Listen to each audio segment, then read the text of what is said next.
yourselves, huh? You guys are great. Look at this fucking guy. That guy looks fucking stupid.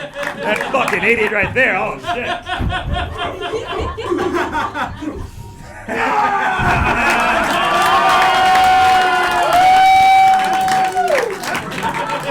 You know what's crazy?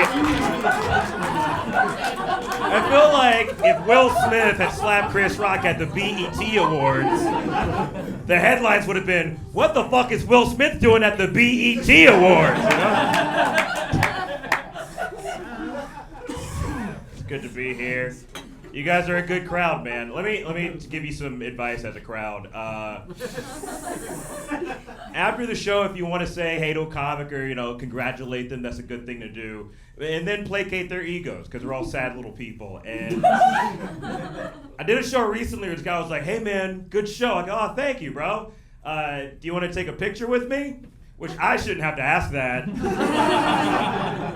His response was way worse. He goes, "What would I do with that?"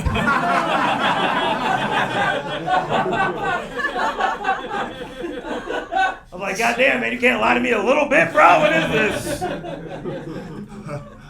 I'm originally from a little place called Birmingham, Alabama. Woo! Yeah. Well done. Right, that's right. Thank you. I escaped, got out.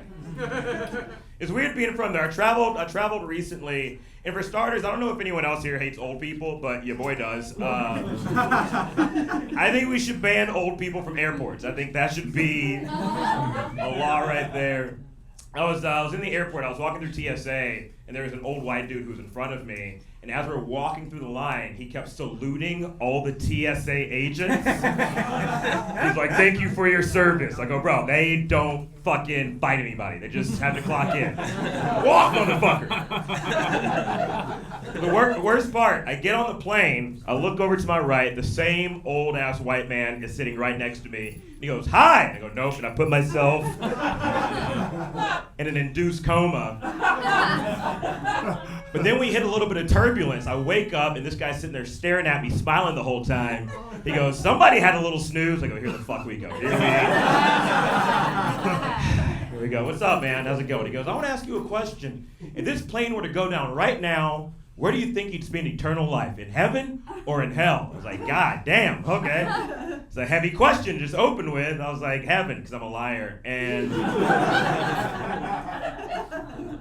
he goes, "Well, I want you to know something right now, okay? My grandfather was the Grand Wizard of the largest chapter of the Pacific Northwest Ku Klux Klan. My father was the Grand Wizard of the largest chapter of the Pacific Northwest Ku Klux Klan. And I was next in line to be the Grand Wizard of the largest chapter of the Pacific Northwest Ku Klux Klan. But I want you to know that you right now with your dark black skin, and me with my beautiful white skin, I love you and everyone on this plane, no matter what. And I've never wanted a plane to go down more in my entire life. I was like, "Send us down, Jesus. We're gonna all go to glory." Made it home though, I started reminiscing, was going through the yearbook. I don't know if you guys know this about me, a little fun fact. I was actually the runner-up for most likely to be famous at Hewitt-Trussville High School in Trussville, Alabama. Yeah, the actual guy who won, though, you won't believe this, you might know him, is John Carlisle. Have y'all heard of John Carlisle? Exactly, motherfuckers. They should have voted for your boy. I've done like 12 commercials. All John has done is had like the same Facebook profile picture for 12 fucking years, He fucked up. I want to recount. I have a lot of anger from high school. I don't know if you can tell by my voice, but my high school was like 90% white. It was weird. So my best friend growing up, he was a white dude named Scotty, and Scotty taught me a very valuable lesson about white people. He taught me that if a white person, especially a white male, ever says, "Hey man, do you want to see something cool?" just say no. That's what the Real Dare program should be. Just say no to white guys. Be like, "You want to see something cool?" Because it's never anything cool. It's never. We're like, "Yeah, man, I got the new GameCube." It's never that, right? So this is a true story, right? So Scotty invited me over one day. Okay, I'm like, oh hell yeah, I get to see like a white dude's apartment for the first time because his parents got divorced. And so Scotty and his dad had this little Shih Tzu named Sassy. Scotty goes, you want to see something cool? I go, yeah, I want to see something cool. So Scotty lays on the couch, pulls his balls out, and goes, Sassy, Sassy. And then the dog jumps onto the couch and starts licking Scotty's balls as if he was trained to do this, okay? I want you to know something. Scotty is now a fucking youth pastor, okay? No. That's you guys' top. That's him. Yes, no. You guys, you know? The whites in Alabama. We got to figure them out. My mom was actually my assistant principal, too, growing up. Anyone else here have like a parent who's an administrator or a teacher? All right, a few of us, right? So you might remember this. We used to get fucked with a lot because they get mad at our parents for shit that had nothing to do with them, right? It's like, if you're stupid, you're just stupid. Don't blame my mom, right? It's not her fault. She just clocks in, bro, you know? So it was the first day of 8th grade, okay? First day of 8th grade. I'm in the gym. We're waiting for classes and stuff like that. This kid named Tyler, who was supposed to be in the 9th grade, walks in. We're like, oh shit, Tyler's supposed to be in high school. What the fuck's he doing down here with us again?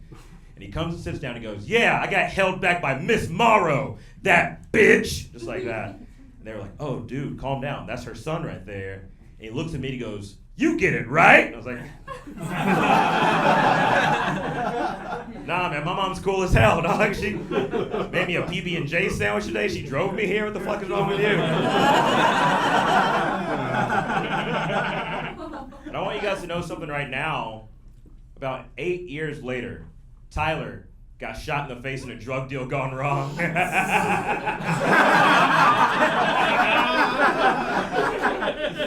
So I think we learned a couple lessons there. Number one, you probably shouldn't deal heroin. Number two, don't fuck with my mom.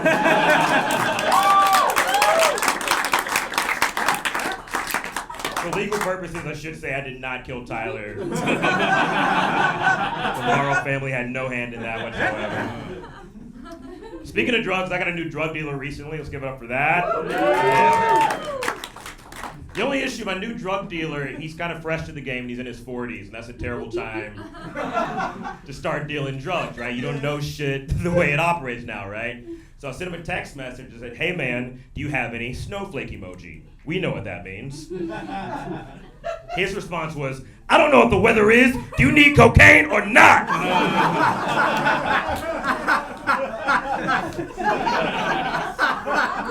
Trying to help you out here, man. You gotta be subtle, bro. You don't know who's watching. I go, where do you want to meet? He goes, meet me at the 2nd floor of Macy's. I go, nigga, that's a terrible spot. We're a drug deal. He goes, I need new pleated pants. I'm like, all right, you couldn't wait.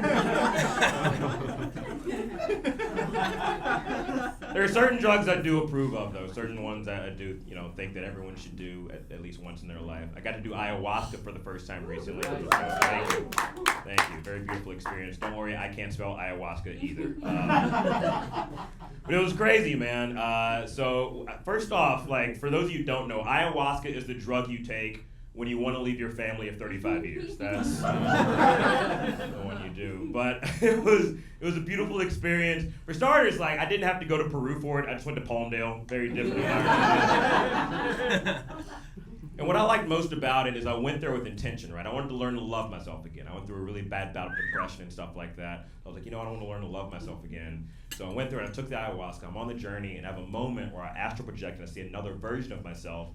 And then I'm talking to it. I go, hey, Martin, I love you. Say it back. And the other version of me says, I love you too, Martin, and I'm proud of you and everything you've done. Then a 12-year-old version of me pops up and goes, y'all are gay! Wild boy, he was wild. Wild boy, man. Quick question, is anyone here autistic outside of all the comics?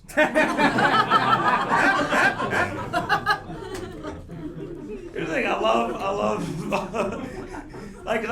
I'm on TikTok a lot. I like to watch TikToks, and if you watch TikToks, apparently everyone is autistic now. At some point, we just all became autistic.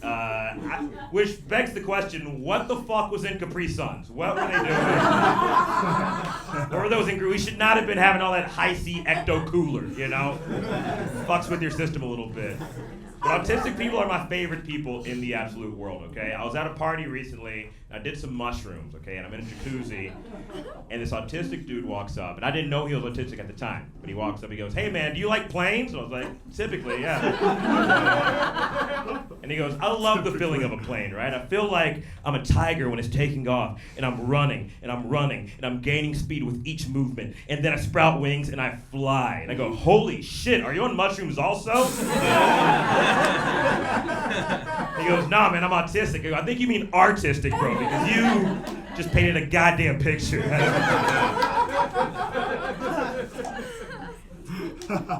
I've been in a good mood lately. I took a 23andMe test not too long ago. Give it up for that. Give it up for 23andMe. Highly recommend it. So when I took the test, I found out, I got my results back. I found out that I'm 79% West African, okay? I feel like that feels pretty obvious, you can see me. But also found out that I am 17% white, baby, European.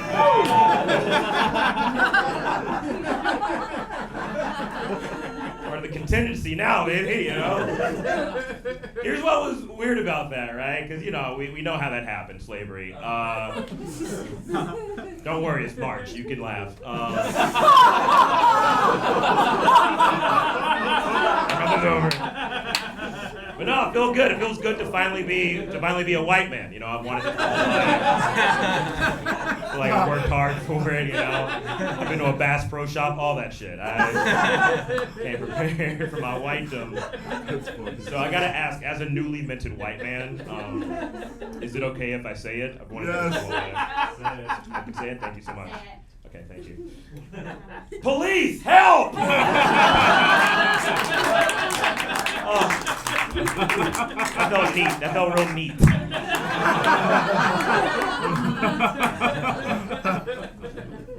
I told some of my black friends, "Hey, I'm a white man now." And I was like, "Yeah, but you know how niggas be." They're like, "We've been meaning to talk to you about that for a while now."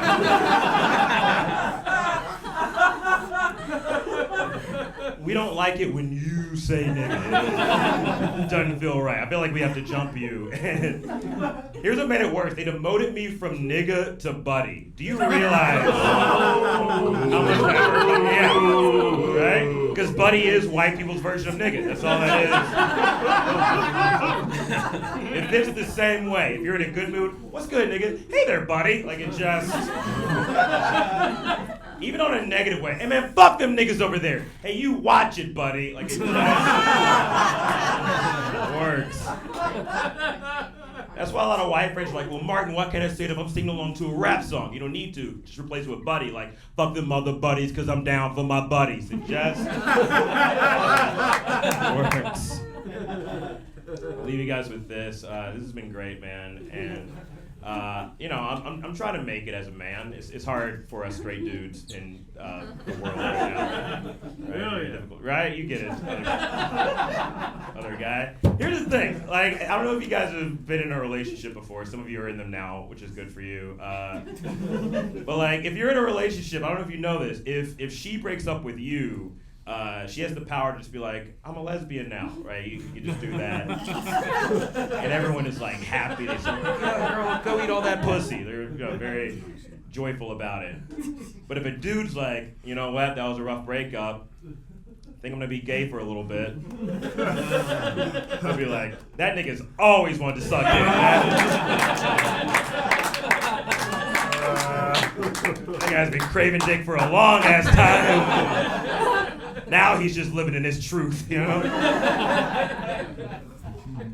But yeah, man, I think we all just have a fear of being a loser. I mentioned that like I used to get bullied a lot, and I still do get bullied, you can tell. But it's different. Now I get bullied by kids a lot, which is weird, right? So for starters, I used to work with kids, so I thought I'd be out of the game. But I used to work with kindergartners, and I'll never forget, there was one day we're at recess, and this little girl runs up to me. She goes, Mr. Martin, I have to use the bathroom." I'm like, "All right, cool, go." She comes back 15 minutes later, says, I lied, I didn't have to use the bathroom. I go, that's weird, get away from me. She comes back 10 minutes after that, goes, Mr. Martin, I have to use the bathroom. I go, well, you lied about it the first time, so you have to wait with everyone else. So then she stands in front of me, pees herself, and goes, this is your fault. And if that's not the making of a future Republican, I don't know what. That's it. Hey guys, that's been my time. I've been Martin Morrow. Thank you so much.